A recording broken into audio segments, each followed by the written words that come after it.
This is Tuna on Toast. Fat Mike is going to be here any moment. He's coming to the house. And as I look at some of the stuff that we have displayed here, I predict that he's going to want to take home the framed picture with feet. If he says he wants that, he can take it home. But there's also part of me that thinks he's going to say, I don't want any of this stuff. We'll see. What? There he is. He's here. He's here. Oh, this is freaking crazy. What do you say, Fat Mike? Yeah! Holy, oh my God! Fat Mike! Jesus Christ! It's not that big a deal. You look great! Thanks. Thanks for coming over. Sure. This is a f***ing hell drive. I don't know how you f***ing live here. What the f***? Well, The valley is so much nicer than here. We have a pool. I brought my flotation devices. I love that. Those look good. Hey, before we go into the studio, I wanted to ask you something about this setup right here. I predicted before you got here which of these, you can't take any, but if you could take one home, I think there's one that you would take. Don't say it yet.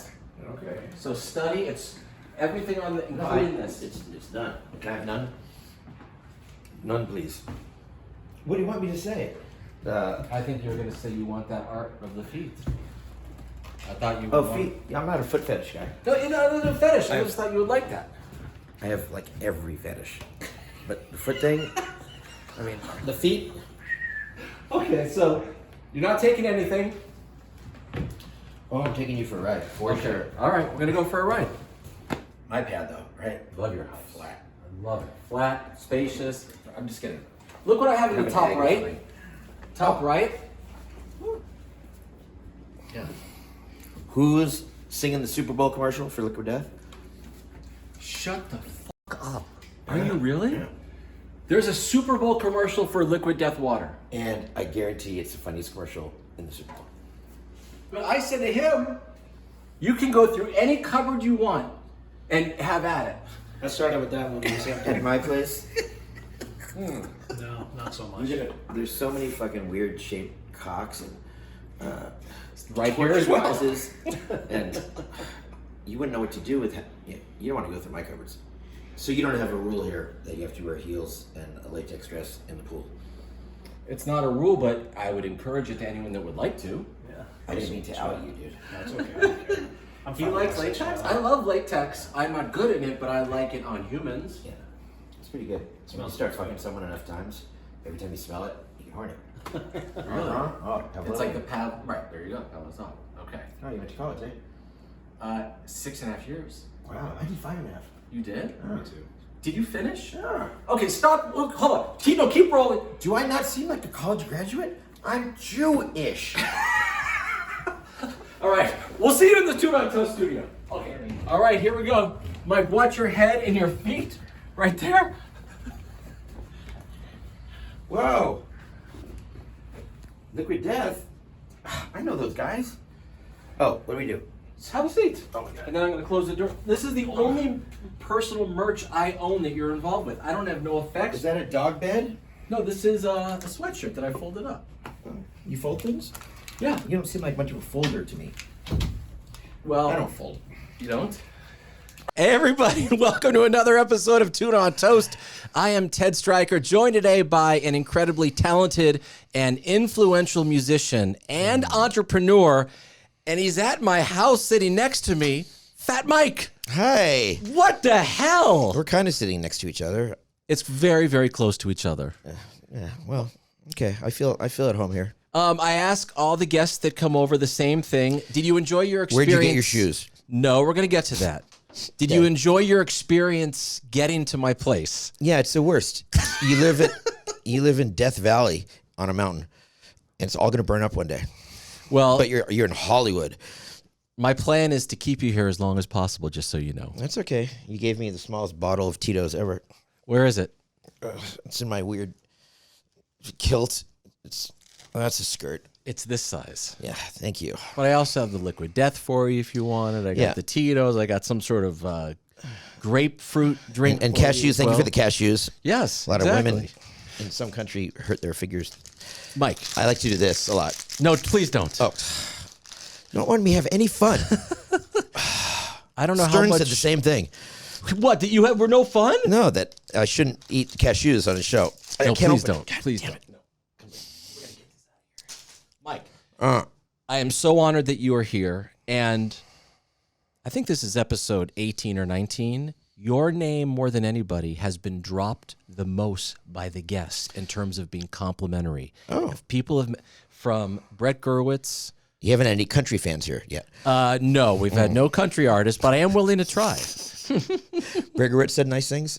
Unbelievably That's nice nice. thing. Tom DeLonge said the nicest of things. I mean, the list goes on and on. And so I do a lot of research, even though it's very low-key conversation. But for you, I wrote down some questions. Do you mind if I just read them to you? Yeah. Okay. Gary said you did a lot of research. I do. But normally I don't keep it in front of me. But for you, I want to make sure that I get it word for word Cool. correct. Okay. Well, you know, I have a lot of stories and a lot of details in my life. Number one. How old are you and how much do you weigh? Well, that's just rude. I mean, I'm in my 50s, but what the fuck do you want to know what I weigh for? I'm just I mean, curious. because I'm like 185 or something. What the fuck? Okay. All right. I mean, if I was a woman, you wouldn't ask that question. Okay, moving on. Have you ever done Dr. Drew Pinsky's podcast? Oh, well, you know, he just turned me down. That's why I'm doing this one. No. Dr. Drew didn't turn you Yes, down. he did. Why? I don't know. Maybe Honestly, no bull crap. You're a legend. Why would you not want to have Fat Mike on? because I don't have a drug habit anymore, maybe. And we argued, you know, when I did Loveline, it's like, so you're into like SM and fetish stuff. So what happened to you when you were a child? Like, what the fuck? Can't I just like women in shiny clothes? You know, Right. I like that. Okay. I didn't have anything terrible happen to me much You grew up in Southern California. in the Valley, Yeah. in Beverly Hills, but I'm from Boston. At what age did you and your family move out here? And were your parents married when you came out? Yeah, they were married, but I was like 4 or 5. Okay. That's weird. You started in Beverly Hills, and then the whole family went out to the Valley? Yes. I used to hang out with Walter Annenberg's grandkid. Really? Yeah, he owned TV Guide. Not doing so well now, are you, Walt? Well, I think a few buildings have been named after him at this point, right? Yeah, he had to pay for that, though. Next question. Do you mind if I read? No, go ahead. Okay. Yeah. Fat Mike, what's the deal with Iraq? With Iraq? What do you mean? By just what's the deal with Iraq? Yeah, this is so stupid. Mike It's a wrote these country. questions. Nah, well, you I wrote thought these they'd questions. be good. Okay, hold on. Let me ask you. Okay. I thought I was supposed to write my own questions. No, you leave that to me. How did you get the name NOFX? That's a terrible. I shouldn't have wrote that. I wrote that. Yeah, you did. That's terrible. Question 6. Yeah, move on. Fat Mike, you wrote this. I hear your son is very talented. I have a daughter. You didn't do any research at all. No. Ask me. Ask What's me it like to ask me own a about my label? parents. Ask me about my parents. They're having their anniversary coming up. Oh, really? Oh, your parents are having their 60-year anniversary? My parents are dead. That's Oh, shoot. really. Sorry. I can't believe you brought that up. That's not cool at all. They both died in 2006, and they were divorced when I was 5. But thank you for bringing up bad memories. I'm sorry that they passed away, even though you wrote that question. Well, yeah, I'm good. I'm good at this shit. Okay. Terrible death. I killed my mom, actually. Why do you Not kidding. wear women's clothes, and are you wearing women's panties right now? Well, this is a kilt. I don't know if this is women's clothes. That's a kilt. Of course I'm wearing panties. Who doesn't wear panties? Whoa! Constantly. Holy mackerel! Well, as a matter of fact, I have a company that makes panties for men. Panties that hold in your junk Okay. and that women won't laugh at you. Did you bring a pair for the host? You can have mine. I've been I'll take I've them. been wearing them a afterwards. few days. Yeah. Okay, I'll take them. I'll get you. I'll get you a dress, matching dress. I'll take that, Mike. I don't know That's if you why I know wear the this. clown shoes so they don't laugh at my panties. Question about the shoes. Oh, As you arrived, and I stand out on the deck when people I know are close, and so I can flag them down. You were in an Uber, nice Uber. Yeah. Did the Nice driver? Did he say anything about the shoes? Did he start conversation? he asked me where I got them, Okay. and I said at the shoe store, the clown place. And when I bought them, I asked the lady, do you have any clown shoes in size 9? And she said, you think clown shoes have sizes? You know, I never thought about that before. I'm like, you must say that a lot. She's like, every time I get the chance. Because, yeah, clearly, they're all Fletcher size. One size fits all. Even big Fletcher can fit into those, you're saying. Well, I don't know. Can I put your questions away? Yeah. Okay. The Travis Barker one wasn't very good anyway. I'll ask the Travis Barker one. Okay. Okay, here we go. This is written by Fat Mike. I understand you know Travis Barker personally. Nope. Have you ever gone on a double date with him and his fiance, and have you recorded with him? Yeah, we did record together. We did the Cokie the Clown record. Right. And he shreds. And, you know, I thought maybe we could play a song from that because he's famous. But the thing with Travis, he's famous because of his talent, and he just happens to be very close with someone who is also super famous. He's a really good drummer. Can you just And tell all us? I did, I just asked him. I called him up. I go, hey, Yeah. Travis, you want to play on this record I'm doing? He goes, you wrote it? I go, yeah. And he said, sure. How cool is that? But how does that and then my work when he ex-wife, gets to the studio? Hit his car. His driveway. No. Wait, hold on a minute. Yep. How'd she, what was How'd she do it? Like, what were she was in reverse and didn't see it? Yeah. It's a black SUV, so, you know, it's hard to see at night. So I had to pay for that, and then he hasn't called me back. I mean, I cannot get that kid on the line. I don't know what it is. Is that true or no? It's absolutely true. I have a text from him. It says, great songs. Your ex-wife's driving skills, not so good. And since then, there's not been a ton of communication. No, he's famous. I'm not that famous anymore. But he's a worker. I work. No, you meaning, kidding like, me? I think he would. Maybe he doesn't know that you seriously want to do something with him. Well, we saw each other. We were like this close. I said, hey, Travis, what's up? And he just walked away. Bull crap. That's bull crap. I don't. Yeah, I don't I'm a believe liar. that for I'm a a big minute. liar. But yeah, punk. This song called "Punk Rock Saved My Life." He shreds. It's like 10 different punk musicians on this song. I couldn't play the bass, so I got Joe from Lagwagon. Really? He's better than me. He was an RKL. Yeah. All right. So my questions are dumb and over. So can we get to some of mine, which aren't questions? It's just conversation. Oh, that I we love get to. conversation. It's. I mean, it starts with a question, then we'll converse. It's if hot in that's here. Why are you okay. wearing a sweater? Striker. I'm wearing a sweater because I don't look good in one layer. I need at least 2 layers, and then goofy. I don't know what these pants are. People make fun of me on YouTube because of my pants. I wear them Right. every episode. They're floods. They're short. They're women pants. So you wear women's clothes too. Why not? Well, I don't know. It's kind of a fruity thing to do. I do it, but I'm a musician. You're cool. I am not. No, I I'm not. understand what you're saying. Kind of here. cool. Very cool. I wear women's clothes more than I wear men's clothes. At home, it's my fiance likes me that way. In women's clothes more than men's clothes. Yeah. So, but what? So when she says she likes you more than the women's clothes, is like what sort of look is it? Is it dresses? Is it pants? Is it nightgowns? What is it? I have some 90s. It's like latex and real fancy stuff. Stuff that's uncomfortable. Mm-hmm. That's what you want to be doing, wearing uncomfortable clothing. I like it. Does she or do you wear it more because it makes her happy, or even if you weren't with her, you would still wear women's clothes? Yeah, well, yeah. I've been wearing panties and shit since I was know. like, a young teenager. Oh, really? Privately. Okay, since teenage. Okay. Right. But you can't wear dresses, in the circle pit. In LA, that's bad scene. If you had long hair, you'd get killed by a gang. Oh, yeah. LA, come on. Old LA punk. Very dangerous. But yeah, I prefer to wear women's clothes. It's just easy. You wear a dress, you can sit on your toilet backwards. No problem. You could read or eat cereal. Anything in a bowl, no problem. See, men can't do that.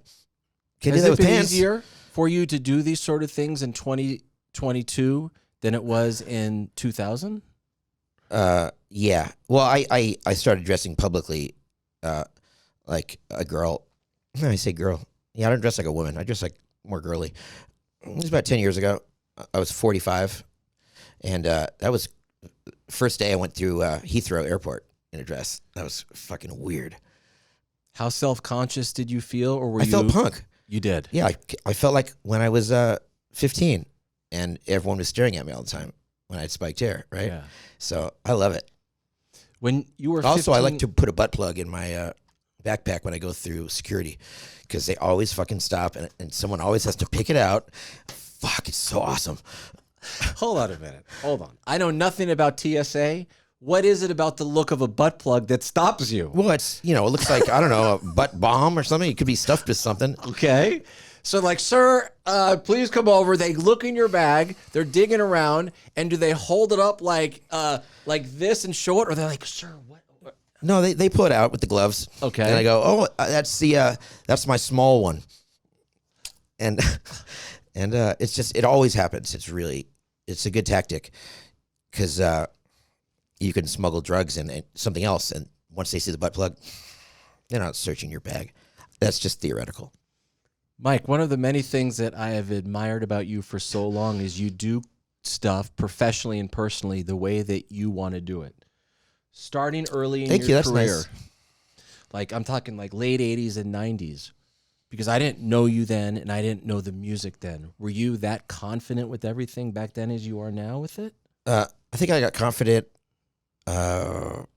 In 91 when my dad co-signed a loan for me for $20,000. So I put out The Longest Line on Fat. And that I was like, we're good. And if I sign bands that are good too, we'll probably do okay. I didn't think Fat Records would ever be successful, nor NOFX. I mean, there was no success in 91. We're still playing in front of 200 people a night. Hold on. By the end of 91, you had 3 full-length NOFX records out, and you only made how much money? I made $9,000. $9,000. That From was NOFX great. or the label? NOFX. The label started at 9. Yeah. From NOFX, $9,000. That's good. My wife was making $19,000. So Wow. 9,000 was, fuck yeah. Because there was no hope of ever getting popular, until... Why? Why did you feel that Well, way? the biggest punk band at the time was Bad Religion, and they were selling 10,000, 20,000 records. So what are you going to get? The whole band's going to get 20 grand, Right. 40 grand Yeah. divided by those people. It wasn't until Nirvana broke.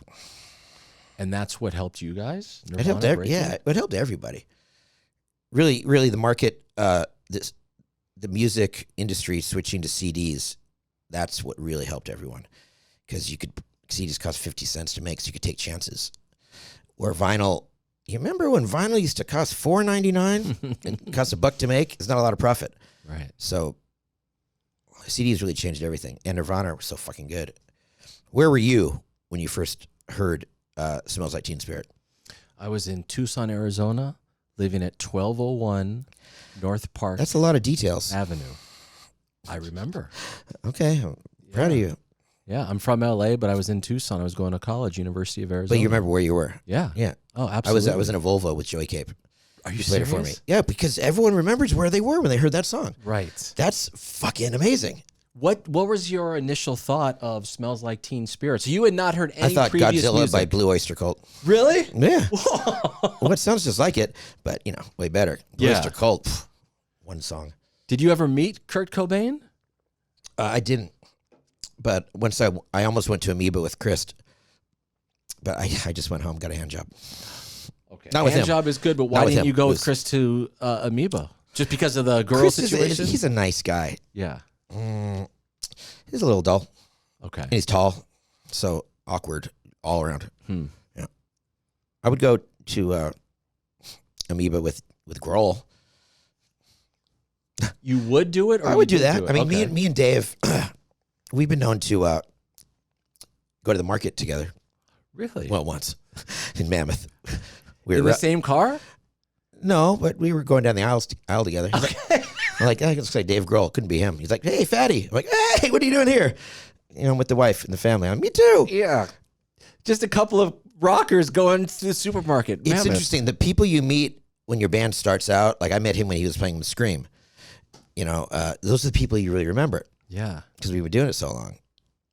Like Josh Homie, I met him in the 80s too. We played a tiny bar in Wisconsin together when he was in Caius. Right. This is before Queens of the Stone Age. He's from Palm Desert. He was in that band. And you guys were on the same bill? Yeah. And the Dwarves. But, those are the people you remember. Right. Tall people. He is tall.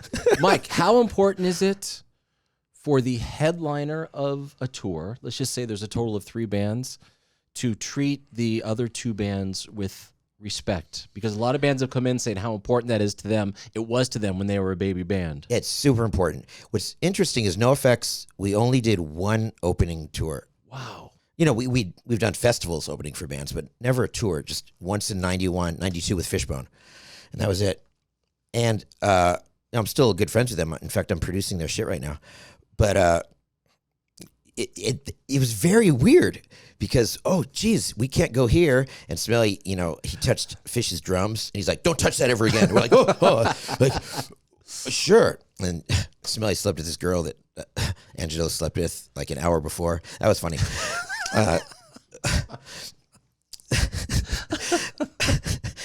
Or the other way around. Either way, Okay, they were yes. both like, hey. Yeah. But yeah, we, like metal bands, they always play pranks and shit on opening bands. And, you know, the Deftones were the only band that did Warped Tour and Ozfest. And they were like, Warped Tour is so fun and Ozfest is terrible. I mean, it's just like everyone has their own posse. Everyone has to outdo each other. And it's not a bro vibe at all. And the Warp Tour is we're all in this together. Absolutely. It doesn't matter who's That's why- going on yeah, when. The coolest thing is Kevin put on bands at different times. You never knew when you were playing. And what stage as well, right? Yeah. Oh, that is cool. And, yeah, Kevin did an incredible job. Yeah. I mean, we all did the Warped Tour, us and Bad Religion and Against Me, Less Than Jake, just Bouncing Souls, just because we wanted to hang out. Like, we would only tour with Bad Religion. And when they went off for, 10 days, we would go off for 10 days because it's just hanging out with your bros. Okay. Can I ask you questions about Bad Religion, Brett Gurewitz, sure. 1988, Okay. 89, 91, 93? He was in the studio with you on these early records. Mhm. Yeah, we did our first record in 3 days for $700, $675. How did you link up with him initially? Well, he's Brett from Bad Religion. I know, but heard he had a why did he studio. give a damn about you? Well, he had a studio. We were going to give him $675. Okay. That was it. And so, okay, here's $675. You're working with him. So you And he were, has to sign NOFX. And I was saying, no, I'm going to do my own label. Right. So I put out our first record. That was a mistake. Boy, was that a mistake. Which part was a mistake? I should have signed with Epitaph earlier. Oh, okay. But then he produced S&M Airlines. And Yeah. if it wasn't for Bad Religion, I would not know how to do melody or harmony. I learned everything from them. I just, I heard Suffer and I listened to it 100 times. Right. And then Brett was producing us and Greg Raffin sang some harmonies on S&M Airlines. And then Ribbed, that was it for me and Brett. He quit twice. And I was in tears. Like, he was putting 3-part harmonies on all our songs, which is great. But my voice is really out of pitch, especially on that record. So it just having more harmonies just makes me sound that much worse. I'm like, stop. And we played a lot of chess. We played speed chess a lot. That's Who weird. won? Mostly him. I've never beat him in chess, Come on. but speed chess, Yeah. I beat him a few times. Wow. I don't know the strategies. Beat him in poker. I'll bowl you, Brett. I will bowl you. I'm a champion bowler. I'm not kidding. Mike, how did But that was great. He taught me everything. And, I modeled Fat Records from Epitaph too. I worked there before anyone. well, you started that in 90, but you guys already had music out, right? As NOFX. Yeah, since 85. 85 was our first record. Wow. 7-inch. Wow. How much did it cost And you it was to start the 84 when I label? first slept with Eric Melvin's girlfriend. Does he know that? He just liked her. Okay. All right. But he did chase me. He chased me a lot. He was trying to hit me. But now you're fine with that. That's 30 No, plus years no, ago. I still hold a grudge. When you started Fat Records, what was your creative goal first? And then, what did you have a business goal for the label? Well, I've been putting out NOFX records since 86, 7 inches. So you make a record, you sell it. Right. It's pretty easy. I was on tour so much that I saw good bands. So, I signed Lagwagon, No Use for Name, and Propaganda, Face to Face, Good Riddance, Strung Out. And the thing I did is I made sure I produced every record. I was always there because I wanted to make sure every song was good. And I think that's what Brett did. I mean, all the first bands he signed, NOFX and Pennywise and Offspring and Bad Religion. Right. Well, Bad Religion was his band, but all great, great bands. And that's what I wanted to do. And that's what happened. The first 6, 7 bands we signed, they all sold so many records. It was just easy. But if I didn't do that, if I didn't make sure everything was good, that's what I had to do. I had to make sure there was a standard on my label. Right. And this was all, not all, but a majority of it was you saw how Brett was doing it. You saw that it could be done. And hell, why don't you just try and do this and be totally right? And I did it involved? before that. I did it, in '86. I was putting out our records, right. but there weren't very many labels. There was, Epitaph, BYO, and Lookout, Discord. There were a few, but just put out a record. I didn't make any money for 6 years because everything you made went back into the label. But it's pretty cool times. I used to get so excited when we get a fax, like 3 a.m. from Europe. Oh, we got an order. And I was in a 2-bedroom apartment, and all our records were just in a closet. Yeah. It was exciting, but we never thought punk rock would be successful. But I thought I could make another $9,000 a year doing this. Yeah. Did your family or did anyone say to you in your circles, like, My parents are dead. not now, but back then? What? Did they or anyone say, and you're just like, what are you doing? You're a smart guy. What, you're making $8,000, $12,000. What are you doing? Maybe go a different direction. Yeah. Yeah, sure. I went to real estate school. Is that right? Oh, yeah. I got my license. I didn't get my license. I took the test. Okay. I was all ready to go, and it was 89, and the fucking market collapsed. So my mom said, yeah, you don't want to do this anymore. Not for 10 years. Yeah. And then just, college and NOFX. I mean, no matter what I ever did in my life, I was always going to play in NOFX because that's, what I do. Just be in a punk band. There's nothing better than that. I mean, still. Well, no. It was funner 10 years ago. How about those Bears? Hell of a team. Really? Terrible team. Terrible. I'm a All huge sports ball fan. Love it all. No, you don't. I love regional sports ball team. Wherever I am, love it. Really? No. What do you mean? No. Okay. Who likes sports? If you're in a punk band, it's so much better than sports. You don't even get to do the sport. It's on TV. Right. You go to a game.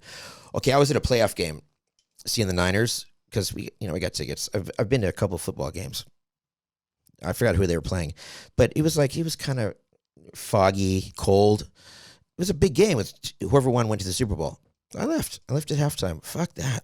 Just too long for you. I took a cab, went home. Fucking my lady gave me a hand job. Watched the second half of the game. It was blow hand. Which one? It was the two-handed blow job. yeah. The ball's like getting Okay. yanked. Just yeah, gotta have two hands. Now that's how you watch sports ball. Who wants to fucking sit in a stadium? That is so weird. Question. I have a specific question for you. About the two-handed blowjob? In the 90s, what was it about the bands you signed that you liked? Songs. It's always songs. I need good songs, good melodies. It just so happened that they were all good players. Really kind of weird. No Use, Propaganda especially. Propaganda changed the whole sound. They kind of defined the Fat Wreck sound. Strung Out, Face to Face. Yes. They're all great Yes. musicians. Good Riddance? No. They were okay. But all the other bands, great players. Are there any bands that you thought, I love these guys, and then you didn't get them and they went on to something pretty big? Yes. Who? Well, they didn't become big, but the Lillingtons. Oh, man, I fucked that up. Listened to the record, said nah. Next day I realized how good it was, and they already signed. Oh, really? Yeah, but no, a lot of bands I didn't. If I would have signed Less Than Jake before they went to a major, they probably wouldn't have been as big. Mm. You go to a major, you get big, and then you come to an indie and make the money. Right. So, because we didn't break anyone. Rise Against, they got big. Rise Against. And Against Me, but we didn't break them. We just put out the first couple records. But you laid the groundwork, and when somebody signs with your label, that is instant credibility, not only for the band, but it creates like something, like you become very curious if you're a music fan. Well, if Fat Mike likes them, I got to give them at least 20 minutes of my time to see what they're all about. That's why labels are still important. Okay. We're still relevant because we're tastemakers, kind of. Like, you can trust exactly what you said. Thank you for saying that. You're welcome. But if you hear a band on Fat Records, you know you're going to get some level of quality. I'm doing a new label now, by the way. Why? And what's it called? Why? Because me and my ex, Aaron, been doing Fat Records Yes. for, I don't know, 30 years or something. And it's a punk label, pretty much. And so I'm doing a label that's not so punk. Hold on a minute. Hold on. You're going to sign bands from other genres. Yeah, but it's more like Cool. I'm just signing songs. Songs I really like. So it's more of a song label. Okay. And is there a certain genre that you're leaning to? No. So if Just you great hear songs. someone that creates a great song in their bedroom or wherever it is, you're going to be like, okay, maybe let's check this out, see if we can do something. Yeah, we're doing 10-inch records and just songs. It's just easier, you know, when if you deal with records and band and recording a whole record and marketing, we're just it's gonna be a great song label, hopefully. A song label. And I'm working with the DOC. How about that? What the hell happened there? I think he put out the greatest or top 3 greatest hip hop albums of all time. So you and the DOC, what are you guys doing? We're doing stuff. We're bros. I never heard of him before, but he was at my house one day because my friend brought him over, and I ended up recording him and put music behind this track. And now we're doing all kinds of stuff together. We're in a band together. How crazy is that? Wait, I saw some footage of the DOC. He came on stage with NOFX. Yeah. And so outside of him appearing on stage, Hey, we're doing you stuff. and him are doing something. Yeah. Is there a title to the group or the band? Yeah. What is it? Co-defendants. Co-defendants. How many songs do you have done? Oh, we have a fucking killer album. What's the plan with it? Well, we're just gonna release songs. We're just finishing songs. And let me tell you, DOC is so fucking good. He got so pumped hearing this band. I played it for him. He's like, I want to be in this band. I go, dude, you can be in this band. So he sang on some tracks, and we're just like, I'm going to start releasing songs in March. Okay. All different kinds of music. Awesome. Wow. What is the style of, can you describe the style of the music What? with you and the DOC? Nope. Okay. We'll just have to listen to it. Yeah. That's really exciting. So you're going to have a I song kinda- label. You're working with the I can't DOC. play anyone that they're like, if they ask to hear a song, I can't really do it. You have to hear like 8 songs Okay. to get it. Is he a good lyricist? He's crazy good. That's what he's known for. He wrote NWA lyrics, you know, Right. Yeah. most of them, or a lot of them. And Him, Q, Bren. my friend wrote a majority who brought him of them. over, my friend Dr. Gary, said, "Yeah, you guys are my 2 favorite lyricists," and we just hit it off. He's such a cool, smart guy, and yeah, it's really cool. It's a cool project. So I'm 1 degree from the DOC right now. An artist that I love so much. So they filmed his documentary at my house. They did? Yeah. And for a person who Wow. doesn't own 1 rap record, you know, I know that song "Stan" by Eminem. Yeah. Yep. Heard "Fear of a Black Planet" before. Public Enemy. Yeah, powerful. Saw that movie Straight Outta Compton. So, you Yes. know, but that's about it. And then suddenly there's Exhibit at my house, and DJ Quick, and Sir Jinx. Sir Jinx. Yeah. Tone Loc. I mean, there's like 20 famous rappers. And I'm like, hi, guys. And I have pictures of it, too. It's so funny. I never heard of Exhibit, nor did I know he had a TV show. Right. Pimp My Ride. Yeah, I don't know this stuff. You know, I don't. I had no idea. And he's asking me, what year's this Cadillac? And I was like, I think it's from the 30s. He's like, what? It's from the 50s. Like, I showed him my minivan, opened the doors. Look, automatic doors. I didn't know he had a show, but everyone was laughing, so. I love everyone you just named. I'm a huge fan of, and of course, I'm a fan of yours. All right, let's continue with more questions Oh, musically because I like all this crap here. Meeting Eric and Eric, was it an instant connection, more personally, or was it an artistic connection initially? Well, none of us were artists. We were skateboarding outside the Cathay de Grande, and Smelly, he said no when I asked him if he wanted to be in my band. He said it's too far because he lived in Tahunga, Okay. La Crescenta. Right. And then NOFX started. We did one party with the drummer, and then we got smelly, and we had to drive from far.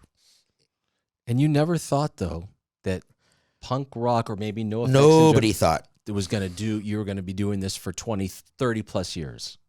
Yeah, working on. Yeah, no, of course not. No one thought that. Nobody thought that. You could make maybe $1,000 in a club. That was it. I mean, think about it. The shows were only $6, and half the bands didn't have merch. Wow. You couldn't make money. Oof. Mike, in '94, roughly when Punk and Drublick came out, and you started to get some radio play, did that scare you or excite you? Well, truth is, I didn't think we could ever fit into that mold. No way. I'm Even though there's Pennywise being played, Offspring, Rancid, Green Day on the radio. I'm not saying you're like all these, but I'm just giving. I didn't want to be a band. And, we never did. We stopped doing interviews for 8 years in '94. Right. And we didn't put pictures on our albums. We just wanted to be kind of mysterious, just play shows. I convinced the band. I said, I want a long career. I think this would be better for us. But really, there's no fucking way my voice was gonna be on radio and be successful. No way. And I would listen to bands like Offspring. I'm like, oh, this makes sense. He's got a rad voice. Or Green Day or Bad Religion. My voice, not in that. I have a signature voice, but it's not. Mike, What? I don't understand this. It's you true. were- no. Have you heard me? Don't call me white. It's.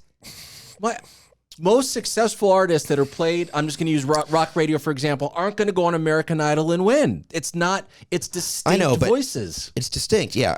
But we've had a great career. Great career. But yes. but bands that become big, they have better voices. Like, can you imagine me on Saturday Night Live? No, bad. It would be bad. And we don't take ourselves that seriously. And I don't want that pressure. I don't want to do that shit. I never did. I didn't want to do radio shows. I'm doing this because I appreciate that. But I'm independent. You know that. This is an independent show. I got no. Ooh, I thought this was corporate. God, No, this damn is it. totally. This is done at my house, obviously. Mike. This is your house? Jesus. My second bedroom. Mike, very important question. But it's what's important is I didn't want anything to do with it. You have to do stuff for people. Who wants to do that? I'm like, we could just play punk rock and have a great. What I asked the band is, are you all happy? We're making good money. That's when we were making good money, a few $100,000 a year. And we're happy, right? Everything's great. Yeah, we're happy. So what more is there in life than happiness? And I remember Bad Religion, when they signed our major, Greg Graffin was like, we're going to see how far we can take it. And I always thought, ew, I don't want to see how far I can take it. I just want to have a great time in life. Because what is success? It's happiness. Right. That is success. That makes sense to me, but whether it's me or you could poll 100 people, sometimes happiness polling is 100. grabbing those dangling carrots that you think will create your happiness. Really? Dangling? You want to get a bunch of dangling carrots. That's going to give There's you another happiness. carrot. It's dangled. You think if you get to that, you can succeed. And I don't know. Carrots are not that big a deal to me. As long as I can afford, latex clothes and air conditioning, I'm happy. No, you don't want more, because if you keep wanting more all the time, you'll never fucking be happy. It's Buddhism. It's just simple. It's just, I have something that I wrote on my wall a while ago, really big in marker, and it says, successful people live simple lives. And I don't want to be fucking doing shit all day long and more. And like My Chemical Romance, I was hanging out with them backstage during Black Parade, and they played a show. They're all tired, and they had to do a meet and greet, meet 200 people. I'm like, what the fuck are you doing? You just sold out an arena. Well, you have to do this meet and greet. Why the fuck are you doing that? And they were like, yeah, why do we do this? Like, what are you doing? It's not more. It's knowing what happiness is. And happiness is right here in front of everyone. People just don't know what it is. I figured out what it is when I was Great like line. 18. Right, right. Like BDSM, kinky sex. That makes me happy. Ever since I was really young, I have that. That's happiness. And the more often I get to do that, better. I like movies too. And golf, and wearing funny shoes. Food. But touring all the time? So wait, you don't love touring all the time? Well, hell no. But that's No where you effects. guys We do can make we do 12 shows 12 shows, then everyone's in happy 3 and weeks. good. 4 shows a week. Wow. Come home. God damn. Take 3 months off. Why work hard at doing something you love? It'll turn into a job, and it does for most bands. Right. And after 12 days, I'm like, damn, I want to go home. And everyone feels that way. Everything happiness. You just said the last 5 minutes should be a plane should be dragging it behind around Los Angeles, because that Really? was really good stuff. It'd be a long sign. I appreciate behind that, a and plane. I absorb what you just said, and I'm going to utilize that. That was good. Yeah, you don't need more. You just need to find out what makes you happy. And people can't do that. They think money or their job is supposed to make you happy. Your job? No, your job is supposed to give you enough money so you can do what makes you happy. Right. As long as you don't hate it. But, Cheers. cheers. NOFX and Fat Mike are responsible for me getting in trouble the second most I ever got in trouble when I did work at K-Rock for 22 years. Really? What did we do? It was... Remember the song you made it called giggling. Franco Un-American? Yeah. K-Rock was playing it. I was playing it like crazy. And, you guys mentioned how much you did not want to be on radio and all this. And so, hold on. Let me just have a quick story. Oh, yeah. So I'm like, all right, I'm down with that. And I would go on the radio and say, all right, I'm supposed to play Franco Un-American. They don't want it on. I'm not going to play it. My boss is like, what are you doing? Rodney? No, Rodney he wasn't gave the you boss. shit? No. Rodney was your boss. No. I thought he was a boss. No, he did. He was on Sundays. Legend. It was the He's the great, boss. Angela. He's the king. My boss, who I love, Got and mad he at was Kevin Weatherly. He's like, "What are you doing?" Oh, Kevin Weatherly, yes. right. I don't think Great. he likes me. He's like, if I'm playing this, we're playing it. Use your enthusiasm and your knowledge and let people. And I'm like, they don't want it on. He's like, play the song. You are very enthusiastic. I like that about you. Thank you. Stryker. Yeah. Well, thanks for doing that. It probably wouldn't have lasted more than a week in rotation. Bull crap. I don't know why you. We think never played one of this those. way. They never asked us to play one of those funny hot dog things. Because the weenie roast, because they knew you Hot wouldn't dog, do it, and that was the time. hamburger. And I give K-Rock so much credit and Kevin that we were playing it without. It was fun, and then I didn't care if radio played us. I just didn't want to have to do all that goes with it. Gotcha. Copy that. Okay, got it. I don't like having bosses. That's why we never opened for another band. We did it once with Fishbone. We're like, let's just do our own shows. Rather play a smaller place. Mike, after 8 or so albums of NOFX, Epitaph was, and you guys parted ways for good. Yeah, we still do stuff together. But is the relationship strong with everybody over there and you and Brett? Sure. Okay, good. I go over there. Okay. I don't like playing chess with Brett anymore. Right. I can't take it.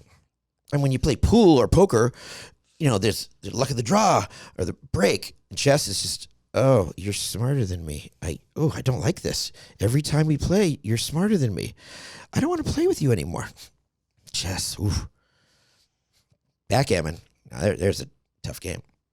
Backgammon's tough. I do love poker, though. Do you play it? I play professionally. Come on. What do you mean?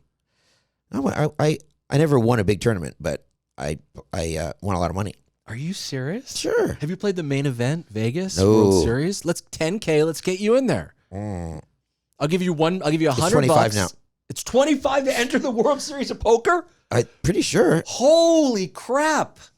Yeah, I can't afford that kind of Wow, thing. that's a lot. No, you do, instead of 12 shows a year, I keep do that much. 14 shows a year that you can play at the World That's Series. right. I keep that kind of money right here. Shoes. Right in the shoes. Yeah. All right, let's talk about the brand new podcast, which is out Epitaph right is great. now. Yeah. Okay, good. Yeah, I have a new podcast. Fat Mike's Fat Mike. Here's the thing. This will work, right? Yeah. Wasn't that cute? Wait, what just happened? Well, we're going to edit in my thing. Oh. The commercial. Oh, the commercial. Yes. Yeah. Okay. Inhalants. Suicidal tendencies. She's nubs. Felons. My name is Fat Mike, I'm an old punk rocker. talker? Who's more well known for being a shit talker? A troublemaker and iconoclast. I thought I'd do more damage with my own podcast. Circle Jerks. Cobra Kai. Roach. Drug abuse. Fat Mike, a video podcast, except for episode 1. So tell me about the podcast. Who are the guests? Why are you doing this? What's your take? Is it interview? Is it pop culture? Like, what is it? I'm just interviewing people that you wouldn't expect me to interview. Okay. And I think it's funny. I'm doing crazy. I think I'm doing, not crazy, but I ask questions that make people uncomfortable. And it's turning out really good. Good. You know, I've interviewed Tally, who is this woman with, you know, no arms and no legs. Probably the most stoked person in the world with no arms and no legs. And, you know, she's been to Richard Branson's Island. And Richard Branson was on the show for a little bit. And sports people, professional sports ball players. Or can you reveal some, or do you want to? No, not yet. But Okay. Give me one. One. Spencer Levine is coming over next week. Spencer Levine. Yeah, he's known for having the biggest freakouts on the PGA Tour. Oh, wow. Yeah, sports ball. Okay. It's smaller than most sports ball games. And we're going to hit balls around my house and at this Trump statue I got.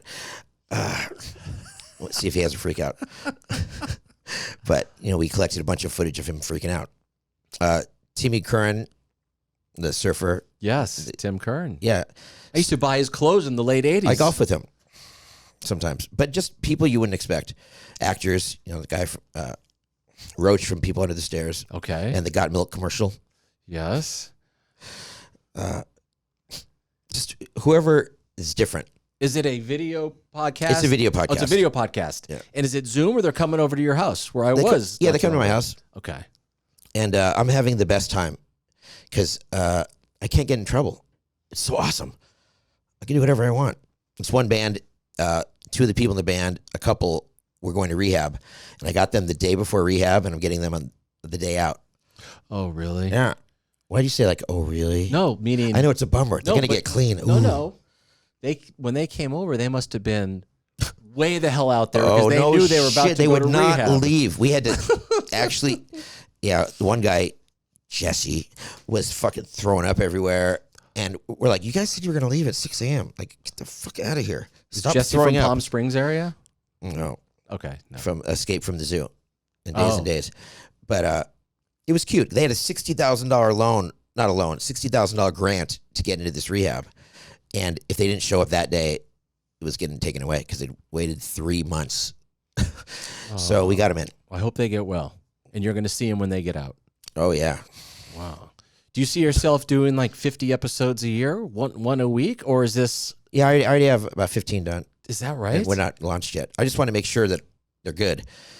Hold on, but as this is going to be One of them debuting in February. it wasn't good. We're not going to show it. We're going to Really? redo it. Why wasn't it What's the good? guy's name? Daniel. No. Yeah, Daniel Franzese from Mean Girls. Oh, it didn't go well? Well, it was just he was sick. Uh-oh. He had the bug that's going around. Okay. So it kind of went well, but he just didn't feel good. And I'm like, I don't want to do this. He's like, let's do it another time.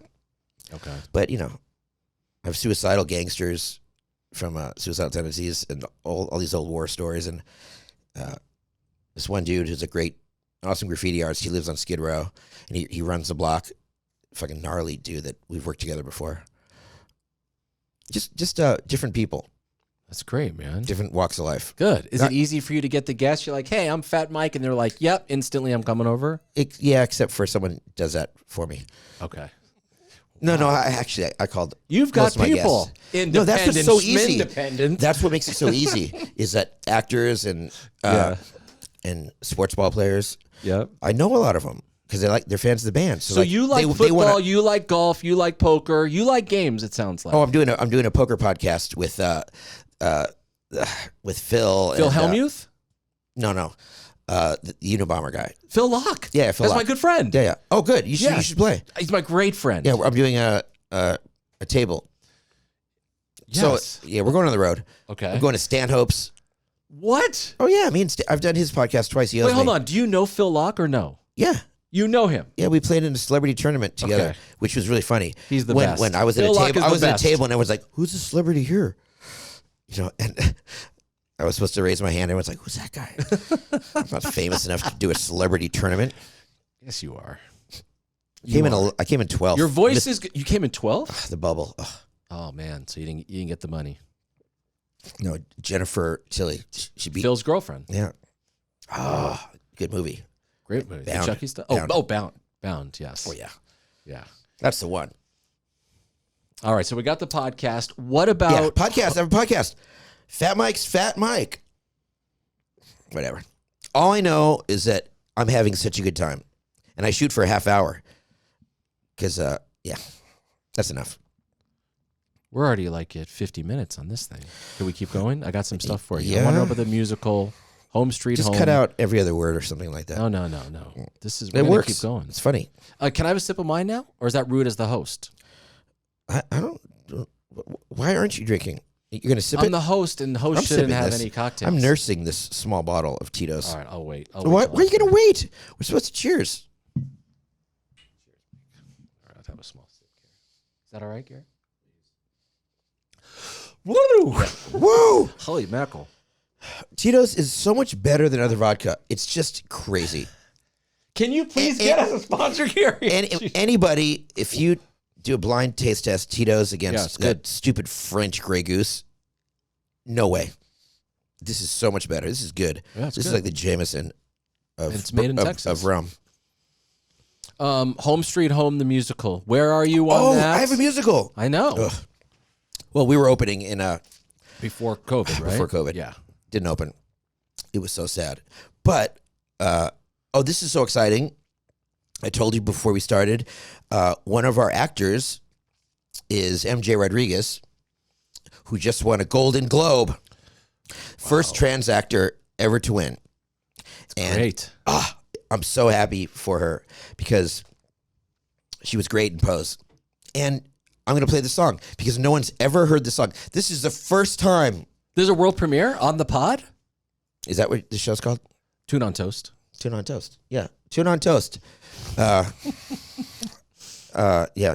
World premiere. We're going to listen to it. MJ Rodriguez singing a song called Catching Out. Okay, let's have a listen. Let's do that. For real? Oh, yeah. Yeah. Oh my God. I didn't know I was going to. Here it is. Right from my computer. Ready? Go for it. Okay.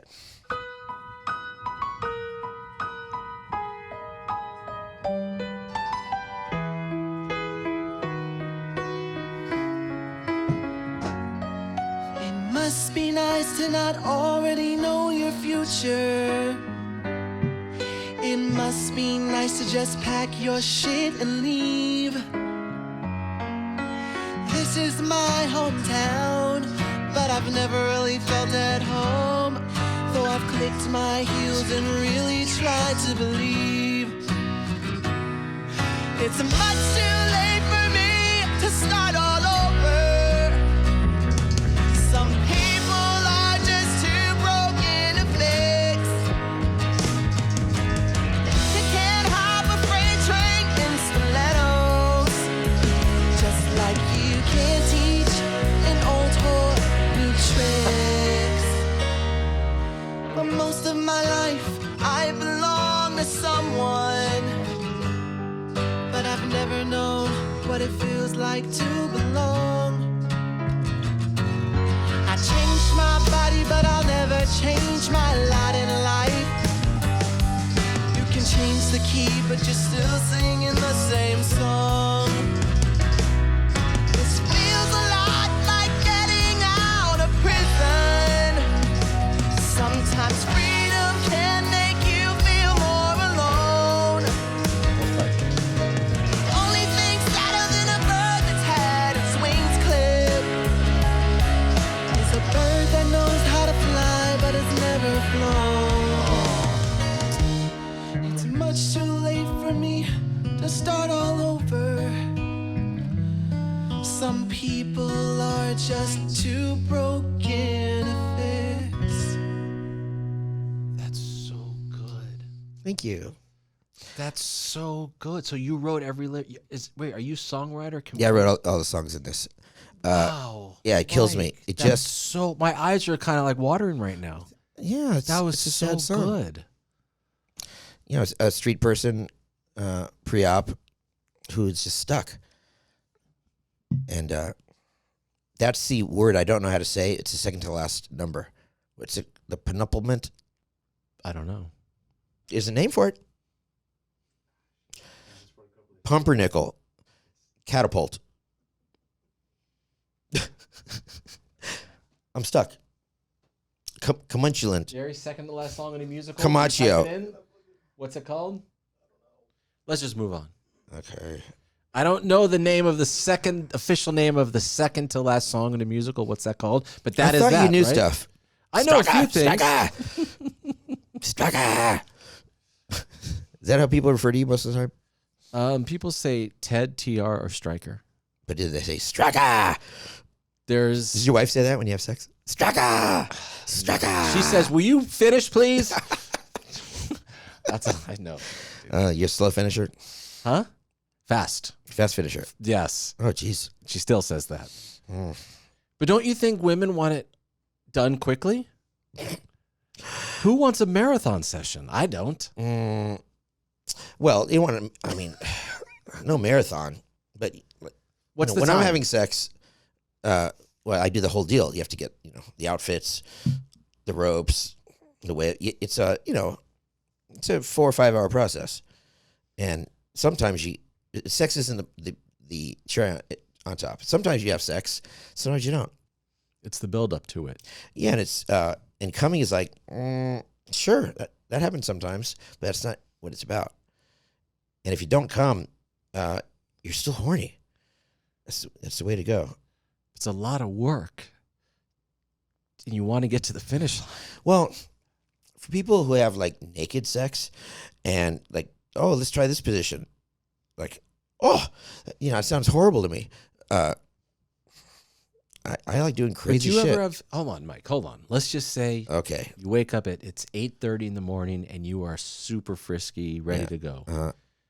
Don't you sometimes just be like, 10 minutes, let's just roll around on the hay for a second and then get the day going? Sure. But you don't need the latex then. No, but I don't need it. I sure fucking want it.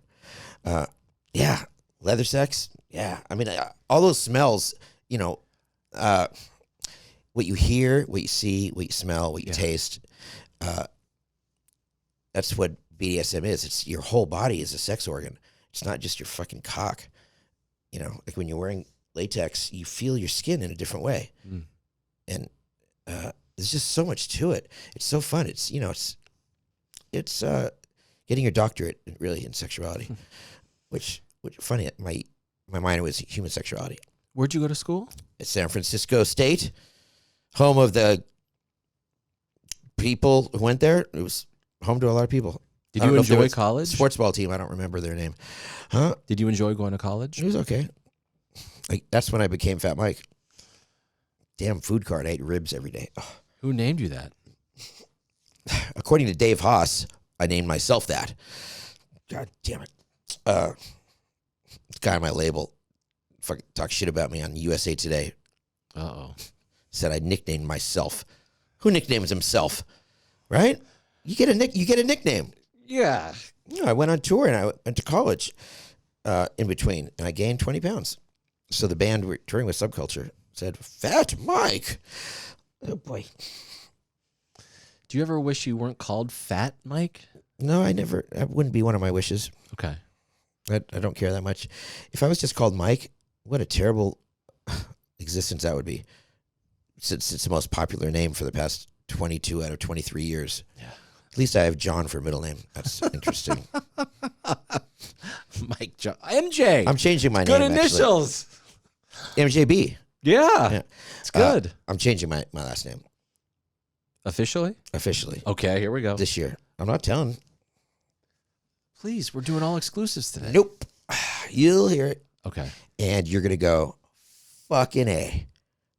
good last name. Okay. Couple more things, and we'll get you out of here.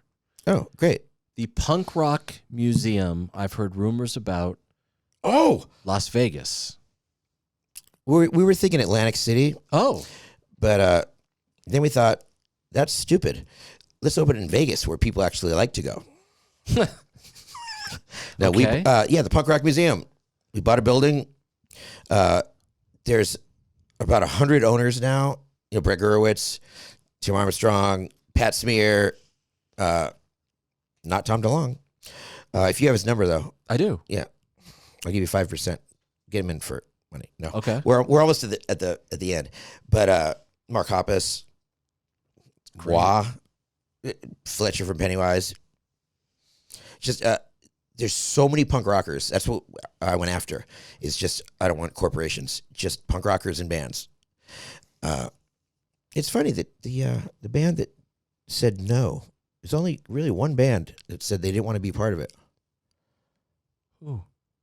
Take a guess. Who made more money on punk rock than anybody? Green Day? Yep. Why would they say no? I Love don't those know. guys. I don't know. But I called. Fletcher called. No. So, okay. Wow. We're still going to give him a display. Right. It's going to be real small, though. Oh, but maybe they didn't want to put their money. They didn't want to put their money into it. But do they want their stuff in there? Like, here's the outfit I wore in the video for their Warning, manager's or- like they don't want anything to do with it. Oh man, that's kind of a bummer. I shouldn't be talking shit, but No, you're you know, not. You're just I'm just getting saying. the scoop. Yeah. I Rise like Against. those guys. You don't want me talking shit about you, do you? No, you're going to put in your money, aren't you? Tim was on this show, said the greatest things about you. Can you expand on something that he mentioned to me? Mm-hmm. When he first met you in person, he drove to Wisconsin from Chicago, and he made That's it not a seem big like- deal, you know. No, not that's the minor part of the It's story. like 20 minutes. No, I know. Okay. But I think you were surprised at Wow, how he young must he have looked. really liked me. You were surprised that he was kind of like a younger, very like unassuming guy at the time when you looked at him and you were like, "Are you ready for this?" No, I don't think I ever said that. No, I never said that. No way. He I said said that you you- said, "Are you ready for this?" Oh, are you ready for this? Maybe. I could have said, "Why are your eyes so weird?" Just got those weird eyes. Yeah. And you see when the Cokie the Clown, when I blasted him with cocaine, yeah, oh man. He was like, my eyes hurt for a week. I'm like, shut. Oh, that's why he's not giving them money. You're gonna give your money. You know why, Tim? Because Pennywise are on tour with you. And you don't want Fletcher on your fucking ass, do you? So put in your money. We're all doing it. That's how you do it. That's why I hired Fletcher. Okay. I'm like, you know what? People aren't returning my calls. Yeah. Don't return Fletcher's calls. He punched me in the leg years ago so hard. He said, "What's the name of the bully from the TV show Different Strokes?" What you talk about, Willis? And I'm like, I'm That's like, terrible. I think it's Gooch, but I couldn't think of it. The Gooch, So he hit you. but in a loving way. And it hurts. He's huge. Well, he picked me up on stage. You should show this clip during our set. I don't know if I can show clips. I'm one person in a bedroom. You can clip. You can Okay, clip we'll do this. clips. Okay, we'll do clips. I own the footage. He just, Oh, he just okay. picked me up and threw me into Smelly's drum set. And it destroyed the whole drum set. Show over. Are you serious? Were you Yeah, I'm hurt? serious. It hurt. He got more hurt. But yeah, that's how Fletcher rolls. He will throw a Jew across the fucking room. You better not cut that. That's good shit. He's from Redondo or something, Manhattan. No, you're Huntington. aren't you? Hermosa. Hermosa. No, Fletcher, Huntington. Okay. NOFX new music. So Fletcher is actually designing the museum. What is it going to be? 2 stories, 1 story? Is it where you walk through? It's no stories. and look at the. It's all stories, bro. It's all punk stories. Like all our artifacts, yeah. everything has to have a story. We got fucking No, Lorna. but I mean, it's 2 floors. It's 2 floors. Oh, 2 floors, yeah. Okay, it's 2 We floors. have more than 2 stories, though. And it's in a building, and people will pay what, $10, $5 to get in and walk around? Oh, yeah, we're going to charge 50 cents. No, it's like $30, like a fucking museum. Okay, It's a all right. museum. We have Fierce. I'm not We have one Fierce museum. saxophone. We have Lorna Doom's painting collection. We have Darby Crash's record collection. We have a life-size figure of Jerry Only. It's fucking awesome. With red eyes. Yeah. When do you think it's going to open? Summer. Summer of 2022. We have a guitar room where you can play my bass. I'm looking at you now. You can play. Sean say. You can play my bass through my amp. You can play No way. Pete from Sick of It All's guitar through his amp. Wow. You can touch stuff, That is awesome. and you get a free beer when you come in. That is great. Yeah, So you have people a were beer against me on that sponsor, one, the whole but I'm thing. like, yeah, you get a free beer. You Perfect have for to people drink in it the before you go in. program. Okay. No, you don't have to drink it. But it'll be something bubbly. You must drink something bubbly. Okay. People This are like, is what if you really spill a beer exciting, man. on an exhibit? Don't. Exhibit's going to be there? Yes. He's pimping out Joe Strummer's car. Okay. Actually, I think we have Joe Strummer's something. Are you? Wow. I think he had a Volkswagen. No, Cadillac, something. Joe Strummer did not have a Volkswagen. I made that up. Mike, do you think you don't get enough credit for what you've done in your career from a certain select group of people I out get there? plenty You don't of credit. care. Okay, good. I think 'Cause I you have the deserve perfect it. amount of fame. When I go to a supermarket, like half the time, someone goes, "Hey, Fat Mike." Sometimes it's even Dave Grohl. But it's look at it. I'll come back around. I'm good at this. I think I have plenty of accolades. I'm just happy. I'm so happy to be doing this for so long. Yeah. I don't understand so many haters. You know, when I started cross-dressing and when I got political, like Vice Magazine gave us a 0 out of 10 on war and errorism review. They did? Yeah, stay at the kids' table, Fat Mike. Hey, I went to college and studied political science. Can I have an opinion? Or because I'm in a band, I can't. And ever since then, I have so many haters. Don't get it. Tim Armstrong, no haters. Were they upset that you were taking no a- haters. Wait, Kevin hold on. Lyman, no haters. I get haters. Mike, were they upset that you had an opinion, or they were upset with the way you were voicing your opinion? Well, it's like I took the Michael Moore approach instead of the Noam Chomsky approach. You know, I say things that are true and funny. And yeah, people just don't like, just stick with in your lane, in your punk rock lane. And I'm like, this is the punk rock lane. You know, I went to Rock Against Reagan. It's like, God Save the Queen, whatever. You're supposed to fucking say whatever you want to say. Right. And we had to come together during the Bush administration and lose that second election. It was important. The John Kerry one, right? Yeah. Yeah. But, yeah, I worked a year and a half so hard. I did radio shows all across the country. I never worked so hard in my life, just trying to get Bush out of office. It was like my civil duty, I felt. And then, because if 300 punk rockers had voted in Florida the time before, or 300 country fans, anybody, they probably wouldn't have heard me on stage. But anyway, it's not the point. We could have made a big difference.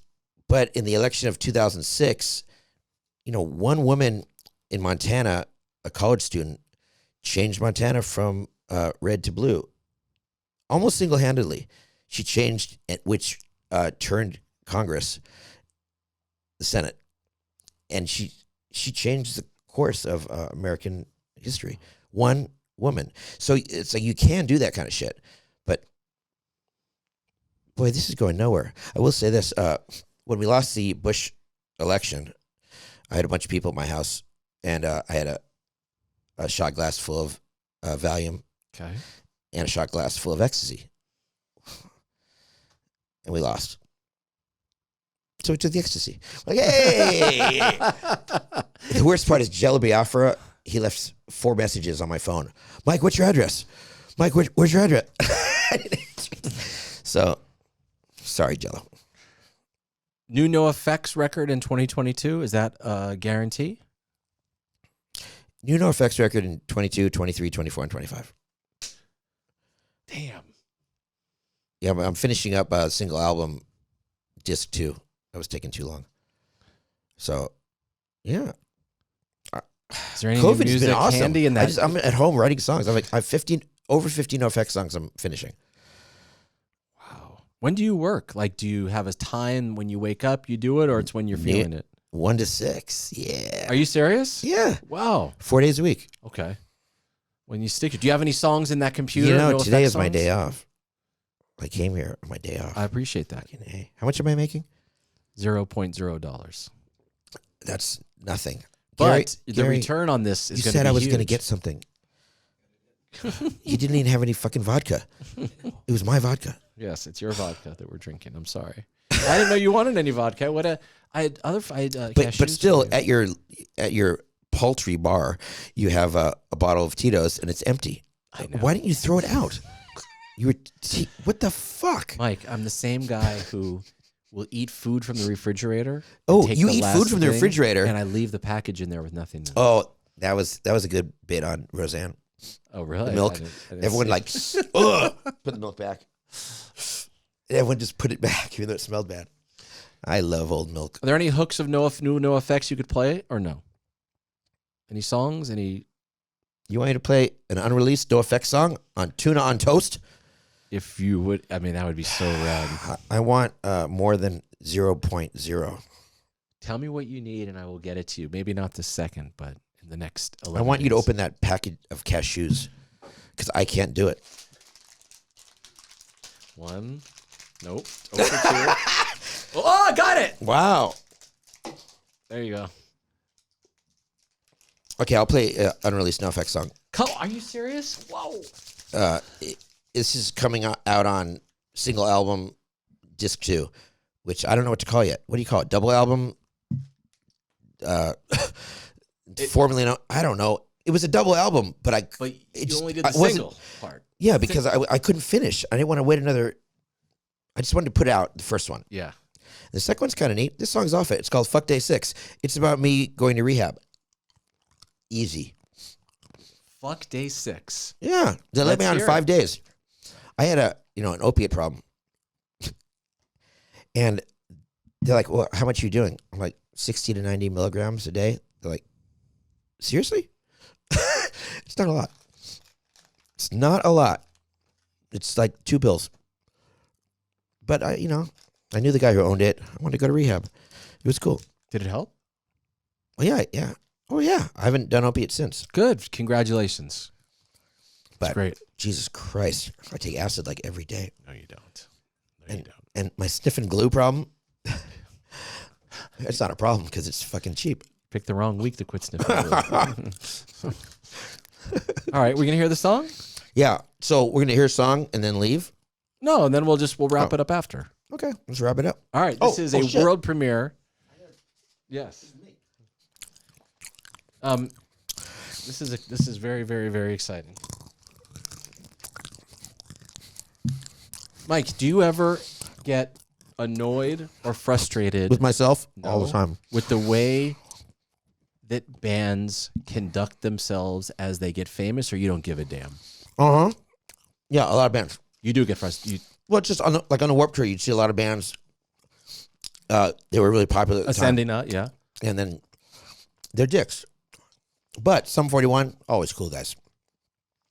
Totally sweet guys. My Chemical Romance, great guys. Great guys, yeah. Motion City soundtrack.